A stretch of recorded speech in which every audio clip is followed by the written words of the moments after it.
For nearly 2 years, the Assad regime has waged a brutal war against the Syrian people, murdering innocent men, women, and children in their homes, in breadlines, and at universities.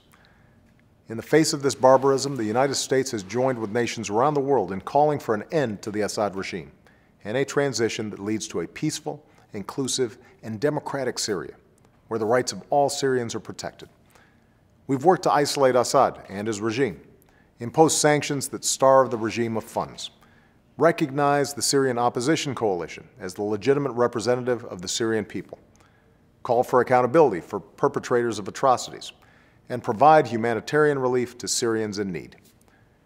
The relief we send doesn't say "Made in America," but make no mistake, our aid reflects the commitment of the American people. American aid means food and clean water for millions of Syrians. American aid means medicine and treatment for hundreds of thousands of patients in Damascus, Daraa, and Homs. It means immunizations for 1 million Syrian children. American aid means winter supplies for more than 500,000 people in Aleppo, Homs, and Deir Zur. And we're working with allies and partners so that this aid reaches those in need. Today, we're taking another step. I've approved an additional $155 million in humanitarian aid for people in Syria and refugees fleeing the violence. Here, I want to speak directly to the people of Syria.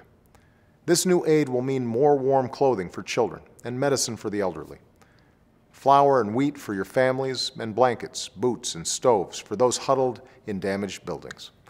It will mean health care for victims of sexual violence and field hospitals for the wounded. Even as we work to end the violence against you, this aid will help address some of the immediate needs you face each day. This new commitment will bring America's total humanitarian aid to Syria to $365 million, making us the largest single donor of humanitarian assistance to the Syrian people. Today, I also call on the international community to do more to help these Syrians in need and to contribute to the latest UN humanitarian appeal. We're under no illusions.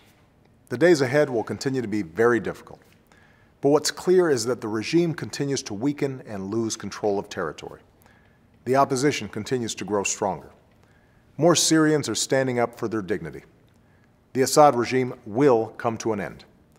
The Syrian people will have their chance to forge their own future, and they will continue to find a partner in the United States of America.